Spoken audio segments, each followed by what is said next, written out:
হেই viewers, চীনামিনি নিপ্পনের নতুন আরেকটি ব্লগে আপনাদেরকে জানাচ্ছি অনেক অনেক প্রীতি আর শুভেচ্ছা। আমার আগের ব্লগগুলোতে আপনারা দেখতে পেরেছিলেন যে আমরা একটা ফ্রুটস পার্কে গিয়েছিলাম, আর সেখানে গিয়ে আমরা স্ট্রবেরি পিকিং করেছি, কলা গাছ দেখেছি, পেঁপে গাছ দেখেছি। তো আজকের যে ভিডিওটা, এইটাই এই ফ্রুটস পার্কের লাস্ট ভিডিও, যেখানে আমরা বিভিন্ন গ্রিন হাউসের ফ্রুট আর স্ট্রবেরি পিকিংয়ের পর মেন যে জায়গাটা সেখানে চলে এসেছি ঘোরার জন্য। কিন্তু ঢোকার সাথে সাথেই আমার মেয়ে এতই এক্সাইটেড ছিল, সে হঠাৎ করে আছাড় খেয়ে পড়ে যায়। বাট সে তার কান্নাটা খুব সুন্দরভাবেই কন্ট্রোল করেছিল। ব্যথা কিন্তু মারাত্মক পেয়েছিল, বাট সে জিনিসটাকে খুব সুন্দরভাবে হ্যান্ডেল করেছিল ওই টাইমটাতে। এরপর আমরা পার্কের বিভিন্ন জায়গা, বিভিন্ন খাবারের দোকান, এগুলো হচ্ছে স্টল, এখানে আপনারা আপনাদের পছন্দ মতো বিভিন্ন সুস্বাদু খাবার খেতে পারবেন।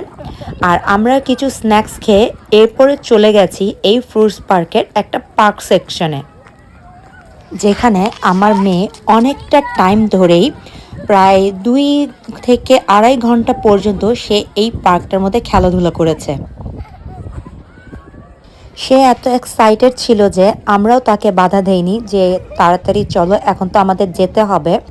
তাই ও যতক্ষণ চেয়েছে ও ততক্ষণ আমরা ওকে খেলতে দিয়েছিলাম। আর এই যে পাইনাপেল শেপের যে স্লিপারটা দেখছেন, এইটা এই পার্কের বাচ্চাদের জন্য খুবই বিখ্যাত। এই পাইনাপেলটাই বিশেষ করে বাচ্চাদেরকে অনেক দূরে থেকে অ্যাট্রাক্ট করে। আমার মেয়ের সাথে সাথে আমরাও এই পার্কের যে বিভিন্ন খেলার ইনস্ট্রুমেন্ট দিয়ে ও খেলছিল, ওগুলা দেখে আমরাও খুব এনজয় করছিলাম।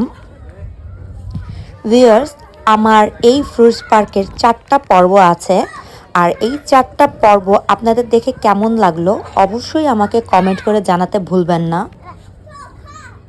আর এই ফ্রুটস পার্ক রিলেটেড আপনাদের যদি কোনো ইনফরমেশন জানার থাকে, যেমন এখানে এন্ট্রি ফি কত, বা এখানে অ্যাক্সেস কিভাবে করতে হয়, গাড়ি দিয়ে গেলে বেশি সুবিধা হয় নাকি বাস দিয়ে গেলে বেশি সুবিধা হয়, আমাকে অবশ্যই ইনবক্স করুন, আমি আপনাদের সব ইনফরমেশনই দেব। আর এইটা হচ্ছে এখানকার বিখ্যাত পিৎজা শপ, যেখানে আপনার সামনে তারা পিৎজা বানিয়ে দেবে।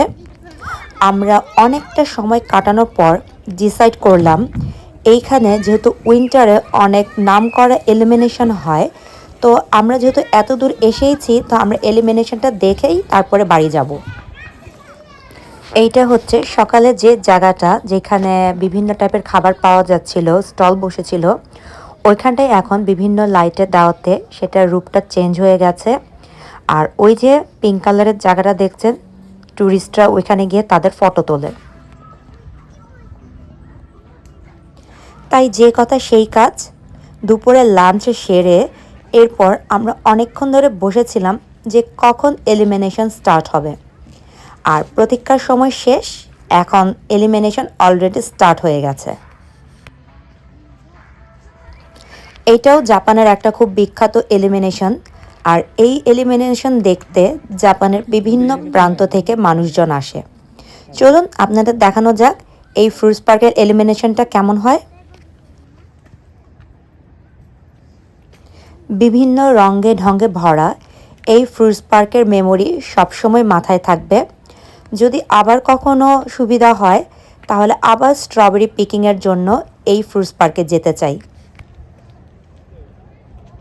স্ট্রবেরি পিকিং একটা অ্যাক্টিভিটি যা শুধু বাচ্চাদেরকে না, তার বাবা মাকেও বিভিন্ন জিনিস শেখাতে সাহায্য করে। আর আমরা খুবই হ্যাপি যে আমাদের বেবির সাথে আমরা এই ফ্রুটস পার্কে স্ট্রবেরি পিকিংয়ের এক্সপিরিয়েন্সটা নিতে পেরেছি। আশা করি আপনারাও কোনো এক সময় এই ফ্রুটস পার্কে, বিশেষ করে জাপানে থাকেন, যাবেন। তখন আপনাদের কেমন লাগলো আমার ভিডিওতে অবশ্যই কমেন্ট করে জানাতে ভুলবেন না। এই যে এলিমিনেশনের প্রান্তগুলো দেখছেন, আমরা সকালবেলার দিকেও এই সেম দৃশ্যগুলো দেখেছিলাম, বাট তখন এতটা সুন্দর লাগেনি যতটা এই এলিমিনেশন স্টার্ট হওয়ার পর সুন্দর লাগছে, যা এক বাক্যে বলা যায় অতুলনীয়। আর এই সেই গ্রিন হাউসটা যেটা আপনাদের দিনের বেলাতেও দেখিয়েছিলাম, তখন এক দৃশ্য ছিল রোদের আলোতে, এখন রাত্রে এই এলিমিনেশনের লাইটের আলোতে এই গ্রিন হাউসের প্রকৃতি অন্যরূপ ধারণ করেছে। সেই কোন সকালে আমরা এই পার্কটাতে এসেছিলাম। সকাল গড়িয়ে দুপুর, দুপুর গড়িয়ে বিকাল, আর বিকাল গড়িয়ে এখন রাত হয়ে গেছে। এখন আস্তে আস্তে আমাদের সিজুকা কেন থেকে আইচি প্রিফেকচারে ফেরার পালা। ভিউয়ার্স, আপনারা সবাই সুস্থ থাকবেন, ভালো থাকবেন।